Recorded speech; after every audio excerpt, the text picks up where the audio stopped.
Yeah, we are live and hello. What's up, everyone? I'd like to welcome everyone joining us from all around the world for this special audio edition of the OCD Acceptance event. It's the fifth event hosted by OCD Acceptance. OCD Acceptance is the platform to help bring OCD patients closer to mental health professionals and advocates. And twice a month, I will host a live event just like this one and inviting mental health professionals and advocates to share their experiences and insights of living with OCD. On this episode, I'd like to introduce Ali Greymond to you. Ali Greymond has been helping people overcome OCD. She has recovered from OCD herself, and now she's helping others recovering using her method. And remember, if you want to ask questions for the Q&A session after the talk, you are more than welcome to. If you are using YouTube to watch this talk, please click on the banner that says "Be part of the conversation." Then you can ask questions. In the end of the talk, I will ask your questions directly to Ali. And therefore, let's welcome Ali to talk about OCD recovery process and what you can do to speed up the results. So there you go. So hi everyone, my name is Ali Greymond, and today I want to talk to you about how OCD starts, how it continues, how it develops, and then the main part of it is what we can do to speed up the results and to get results. Um, if you are not sure about who I am, I have recovered from OCD myself, and for the last, I believe, about 6 years, I've been helping other people recover as well. And in my recovery program, the results are almost always full recovery. Not always, because different people react differently, but I would say in about, we're talking about 90%, 95% full recovery. So let me start by going over how OCD begins, and then we can go from there. So usually what happens is when the child's about maybe 8 years old, somewhere there, five maybe at the earliest probably, but 8, 10, the child starts to experience sudden need to count things like in a specific way. They get very anxious. A lot of the time it has to do with, well, if I don't do this certain thing perfectly, something will happen to my parents. That is kind of a very common thing for kids to worry about, and it can get to an OCD level. Not all the time. Sometimes it's just mild, and it kind of stays mild, but it is still noticeable that the child gets anxious about it. Then as the person starts to continues on through their life, they become teenagers. When they're teenagers, it starts to be more noticeable, but I always see it going from time to time. So and now that with the same thing happened with me, that from time to time for me, it was that I would get a thought, get obsessed about it, do compulsions, then it would go away, and maybe for years I wouldn't have anything, right, as a teenager. And I find that generally as a young adult, so from anywhere from, like, I would say even 18, 19 to 25, this is when OCD usually first really hits. And the person is not equipped to handle it because they don't know, well, in my case, unless you've had a history of OCD within your family, if you did, you know how to handle it, you know what it is and all of that. But 99% of the people do not. And what happens is the person gets scared, and then they start going to compulsions. So the more compulsions they do, the more the brain thinks that the situation is important, because the way the brain works is the brain thinks, okay, you're paying attention to a certain thing. Say, for example, like a lot of the times teenagers worry about like either like harm, OCD, like what if they do something wrong, those kind of things. Okay, so in that case, right, they start to worry about it. They worry, they worry, they worry. The brain thinks that, okay, he or she is worried about the situation. That makes the situation dangerous, even though it's not dangerous. But your brain doesn't see that. It only sees that the person is focusing their attention on this specific thing. And but the person themselves, they get scared. So they're searching for information online. They're doing this, they're doing that. and they're making it more and more relevant. As they're making it more and more relevant, what happens is the situation gets worse and worse and worse in their head. And the brain starts to think of this particular thing, whatever it is, as being very monumental. And it starts finding it everywhere. And the person gets even more anxious. And the anxiety grows, the amount of compulsion grows.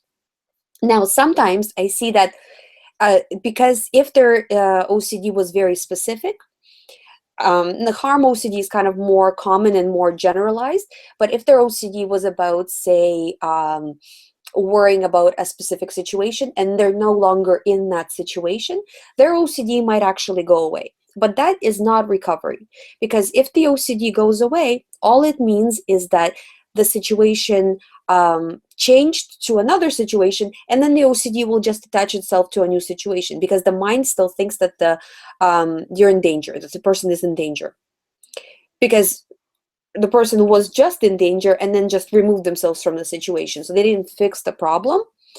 So in order to get over OCD, what you need to do is you need to control where your attention is at all times.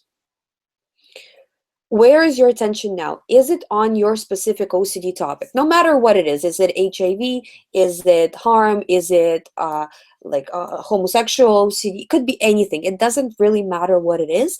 All it matters is, are you focused on it? If you are focused on it, your mind thinks you are in danger because it's sending you anxiety to protect you from that danger. And when as long as you react and continue to react to it, so it becomes a snowball effect where you get a thought, you react with by paying attention, with fear, starting to research all of that.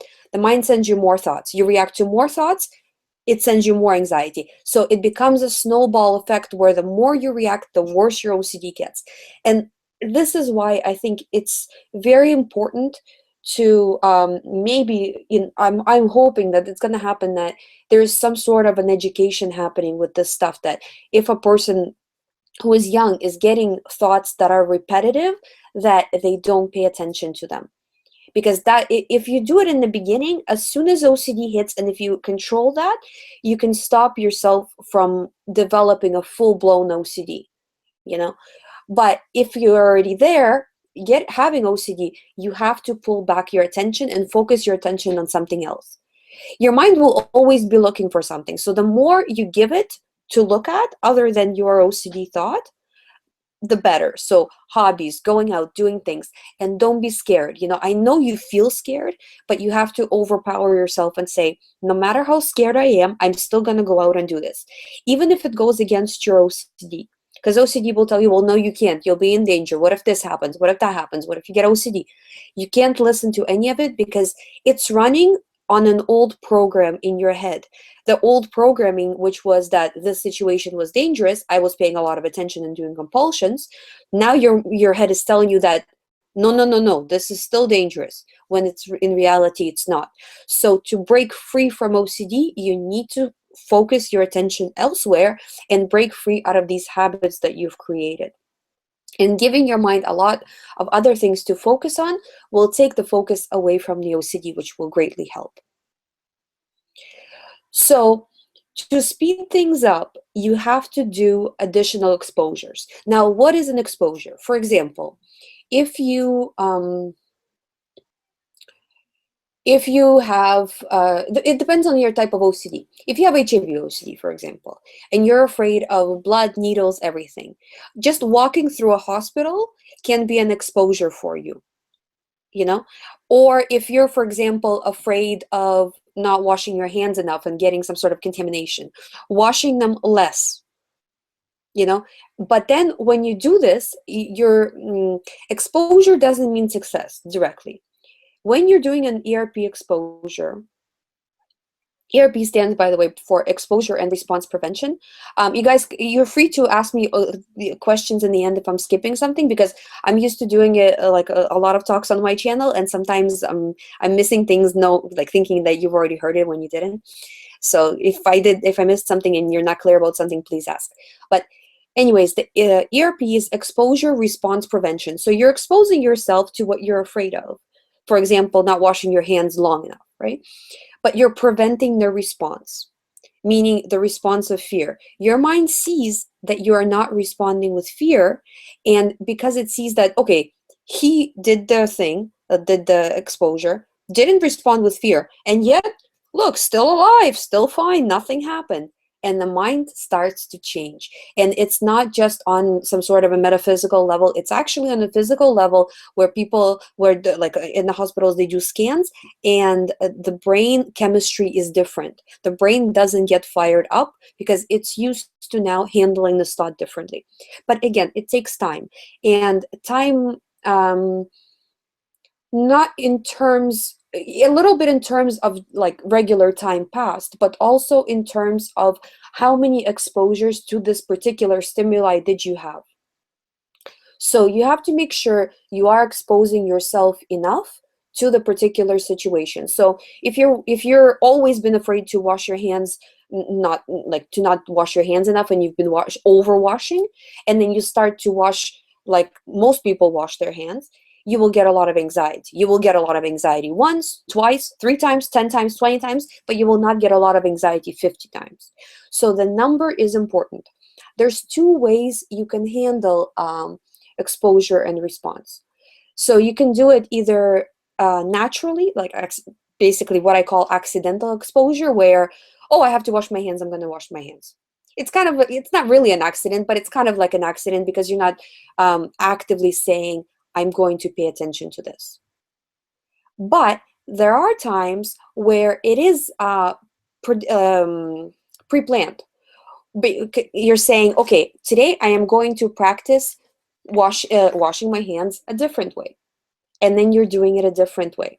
Okay, and really you need to get to that approximate number. I'm not saying it will take 50 times, but I'm saying that it will take a lot of times. So by multiplying the amount of times you are presented with this specific situation, the faster is your recovery. But again, only if you react correctly. If you react incorrectly, what happens is your anxiety will actually go up, because by facing the situation and then reacting with a lot of fear, you're actually saying to your mind that, oh my God, this is so dangerous. I'm reacting with a lot of fear to this. And your mind will say, oh, okay, it's dangerous. I'm going to give you more of these thoughts. So it's very important that when you have an exposure, that you are ready to do the right thing. And accidental exposures are a little more difficult because when you're planning an exposure, you've planned it, you know what you're going to do, you know how you're going to respond. When it's like just kind of happens, it's a lot harder to do the right thing, but you just have to keep trying. And if you fall down, so to speak, and you do something incorrectly where, well, you failed today, okay, reacted, went through the roof, basically, everything wrong, doesn't matter. Tomorrow, or even not tomorrow, the next moment is a new situation and you can react correctly. So, because it's like what I always talk about with my clients is that there's a scale. So it's, you have to go to +1, +1, +1, +1. Then you had a setback, -1, maybe even another setback, -1, and then another plus, plus, plus, plus, plus of exposures. So you've done way more exposures correctly than you've done incorrectly, meaning that your brain has got a signal that, okay, 9 out of 10 times this person thinks that the situation is not like dangerous and I don't need to send anxiety. But sometimes this person still says that the situation is dangerous, so I need to give them anxiety. So your OCD will start to go down in its like in the level of anxiety that you're getting, in the level of stress that you're getting. It's going to decrease. As it decreases, you gain power back. As you get more power, it's easier for you to continue and to push forward, and your exposures are going to get better as time progresses. Usually people start out uh, maybe it depends. People come to me with all types of OCDs and all levels of OCD severity. I had people who start out at just doing compulsions, like they're not doing the exposures correctly at all, and then as time goes on, they're doing 30-70, 50-50, and then they're doing 70% correctly, 30 incorrectly, 80% correctly, 20% incorrectly, and so on, until they don't care anymore. It doesn't bother them, and then they could go on. Now, A lot of it is about how much strength you have and how much effort you're going to be putting into it. And effort, I don't mean to just do the exposure, but effort to um, really kind of put it all out there and not allow yourself to react in the moment. And the more effort you put in, the faster you will recover. Now, there's also things that will help, such as not drinking caffeine. Guys, as you know, I am not a doctor, but I am someone who got over OCD and helped other people get over OCD. So I know a lot about this. And over the years, I know a lot about it. And I'm telling you, time and time again, I don't know what is in caffeine or whatever, but somehow it really affects the anxiety. So if you're drinking coffee, black tea, even green tea, I would drop it all, to be honest with you, if that's the situation, because somehow it really affects people. If you don't, then you're fine. But if you do, I would really suggest dropping it all.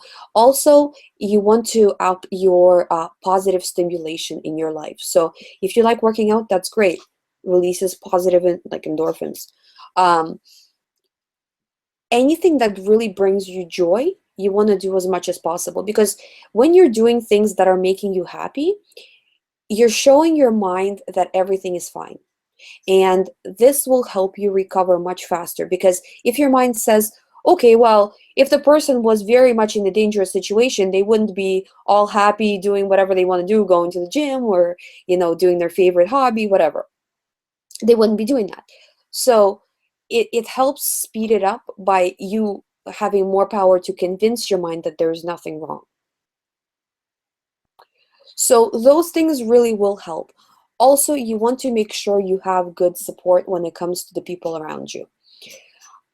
Under no circumstances can you ask other people for reassurance. I'm telling you, I mean, you can, it's your life, you do what you want, but it ruins relationships. I've seen so many relationships get ruined because of OCD, because one person is asking the other person for reassurance, or one person is suspecting the other person and questioning them, whatever. Your OCD problem is your problem. And I can tell you that, having OCD myself, your partner, your parents, nobody can help you. If you're asking them for reassurance and they give it to you, they are actually hurting your progress, because they're helping your OCD progress by sending the signal to your, like, giving you reassurance, and you're sending a signal to your mind that I'm seeking reassurance. That means I'm in danger. That means I'm trying to protect myself by asking people around me, or by self-reassurance, meaning analyzing, you know? All of this has to stop. You cannot get over OCD while analyzing the thoughts, seeking reassurance from others, seeking reassurance online, like through forums or research or whatever, or physical compulsions. So all of this has to stop.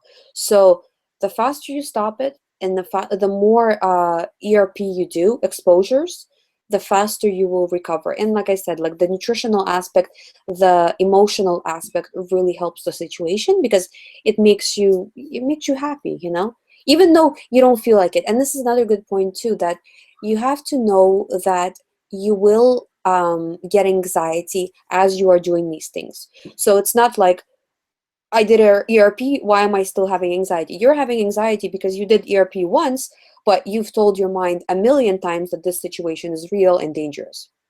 So your mind still is on that fence. It's not on the fence of the ERP and this is OCD yet.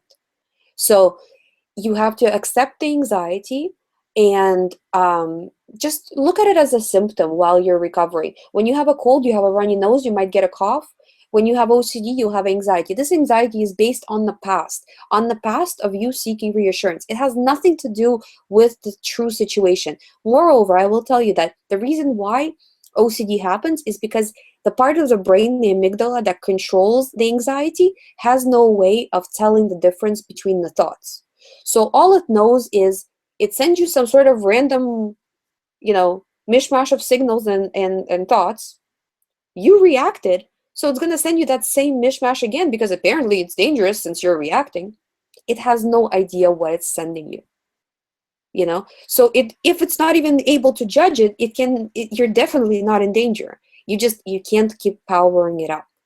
And as soon as you stop powering it up, you will see it's going to lose um, it's going to start to lose power. Now, at that point, it's important to note that the OCD might switch. So as soon as you start taking power away, it might switch to a different topic. If it does switch to a different topic, it's important for you to catch it and say, oh, this is sounding a lot like my other obsession now, because now I'm worried for days about this, or over and over again about this. So you treat this new obsession the same as the old obsession, because your mind is still thinks you're in danger, right? So it's going to try to find danger in a different area. Like if you're not in danger here, maybe you're in danger there. So also look out for that. So if you're feeling anxious about anything and you know that nobody else would feel anxious about this but you, just drop it, pretend it didn't happen, and move on as much as you can. You will feel like you're faking it for a while. That's normal. Everybody feels like they're faking it, you know, but it, it will stop. You just have to do it. It's like going through the motions, act like nothing is happening, go out with your friends, do the things you want to do, and it will stop. But definitely don't give it any attention. So I hope this presentation kind of covers the basics of OCD recovery. You guys can visit my channel. I think they have it in the link channels. Um, but it's, I mean, I want you guys to know that I am not the strongest person in the world, okay? But I recovered from OCD and I helped other people recover. If I can do it, anybody can do it. Trust me, anybody can do this. This is, you just have to keep going until you fully recover. So I Okay. hope. Yeah, go ahead. So yeah, I think you wanted to ask some questions now. If I'm not sure. I'm Yeah, not sure how to do that. yeah. So yeah, first we want to like thank you for your great talk, and yeah, I agree with some of your points. Basically all of your points, and especially when it comes to no coffee, because I heard about Yeah. caffeine, and I personally experienced the anxiety triggered by caffeine. Mm-hmm. So to our viewers out there, no coffee, please, and exercise more does help a lot, because when you are exercising, your brain produce chemistry that triggers happiness and positivity. So exercise does help. So let's Yes. get to the Q&A session. Since we're just started, I prepared some questions for you. So first, can you tell me a little bit more about your program? I've been to your website and I noticed you have books, you have other, you helped others to overcome their OCD. So can you tell us a little bit about your program? Sure. So my program, again, as somebody who's had OCD, I knew exactly what a person needed to recover. And quite honestly, I'm not going to get into the doctor's thing, but there's not a lot of help out there. And most of the doctors don't know. If you have a doctor that specializes in OCD, you're extremely lucky. Hold on to them, because most people, they'll go to the doctor says, um, hello? Hello? Yeah, it's Okay. still keep going. Okay, sorry, you just clicked something. I wasn't sure. Um, the doctor says that, oh yeah, I can help you, but usually it doesn't pan out that way. So make sure that your doctor knows what they're talking about. But I found in my personal experience that when it comes to OCD recovery, a person who's suffering with severe OCD really needs a constant help. They don't need a once a week session. I mean, once a week is better than nothing. But if they're in the severe type of OCD where they don't know nothing about OCD, they're doing compulsions 24/7, they need somebody there all the time to make sure to set them on the right path when they're going off of the path. So first, I have three different packages. I have a severe package, which is unlimited package, and we can talk every day. And so they start to understand how to deal, how to deal with OCD, how to do the exposures correctly as they're going through their day, what happens. And I'm available on chat as well through Skype. So they can message me anytime, and then I can respond to their message as they're having a problem, say in the supermarket, or as they're going about their day. So that's the severe package. Then for people who are kind of already know what they're doing, maybe they've already got the basics of it and they just want to continue, but have a little bit of support, I have the moderate package, which is once a week, and that's fine for people who can handle it on their own. They just need a little bit of help, a little bit of guidance once a week. And then I also have a single session.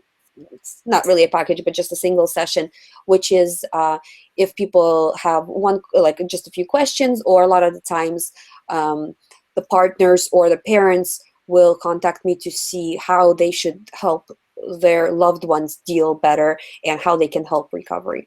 So those are the three packages I have. I also have a lot of books, and the books are dealing with specific types of OCD, because I find that um, there is a lot of theory where it comes to dealing with OCD. So a lot of the things are similar, but there's also a lot of difference between um, from obsession to obsession. So the person wants to know in general, and then the person wants to know the specific details. Well, how do I deal with my specific theme? So that's also available there. And that, by the way, what we're talking about is available on youhaveocd.com. I'm sure you'll have it below or somewhere there. Yeah, I'll have it below in the description. Yeah. And second question. So what if like a patient can only do 80% or 70% right exposure, Mhm. and they might get frustrated because they keep failing to expose themselves to the fears. So what's your advice for like what if they can only do 70% right and they're getting frustrated? Usually at this point, we try to figure out what is stopping them. And sometimes, say, for example, if the source of their reassurance is their partner or their parent, then we talk with the parent and say, okay, in this case, you need to do this, this, and this.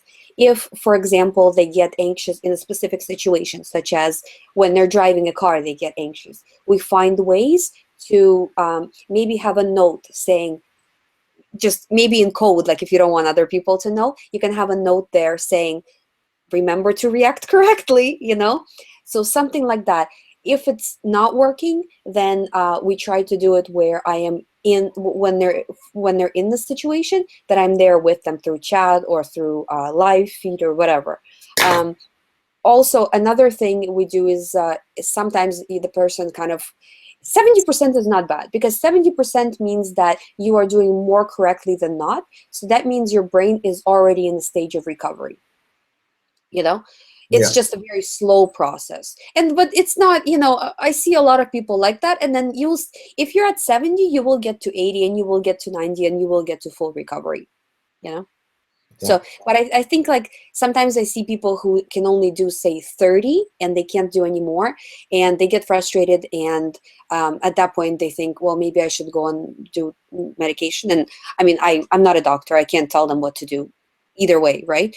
But in my experience, medication won't take away the symptoms. And I was on medication for a little while myself, and then I stopped taking it. Um, because I started to do the right things, and then just didn't need it, and they fully recovered, right? So, but um, when they're doing like 30% correctly and then 70% incorrectly, and they just can't break it, nothing is working, then in my opinion, again, not a doctor, but in my opinion, it might be a good idea to see about something like that, just to ease off of the anxiety a little bit, because the medication will just knock it down a little bit. It won't take it away most of the time, but it'll just knock it down. And then the person will get to a more of a position of power, because they're not as scared, and then they can progress themselves faster. And then when they get to that point, like we talked about, to 70 or 80%, then they can drop the medication slowly. And it's, in that retrospect, medication is a blimp in time, because um, it's not a long-term, they're not using it as a long-term solution. But there are people that think of medication as their only solution for OCD recovery, and that's a really wrong outlook. And doctors do that too, where they just prescribe it and think that that's the only way you can recover, because to be honest, they haven't been taught anything else. All right. Yeah. So yeah, I agree. And I guess that's all for this episode. We are 30 minutes right already. So uh, thank you all for joining us this evening or morning or wherever you are. Uh, yeah, so we'll see you next time. And by the way, a side note, OCD Acceptance is launching a new Q&A system on our website. So if you want to ask questions, even anonymously, you can head over to ocdacceptance.com to learn more about our new Q&A program. And we'll have like 5 to 10 or even more professionals like therapists, doctors, to answer your questions. So if you are interested, please head over to ocdacceptance.com, and you can always find us on Facebook, Twitter, or YouTube. And if you like this video, please click like button and subscribe to us for future events. So that's it for this episode, and thank you, Ali, for coming and sharing with us. And we'll see you next time. Thank you so much. See you next time.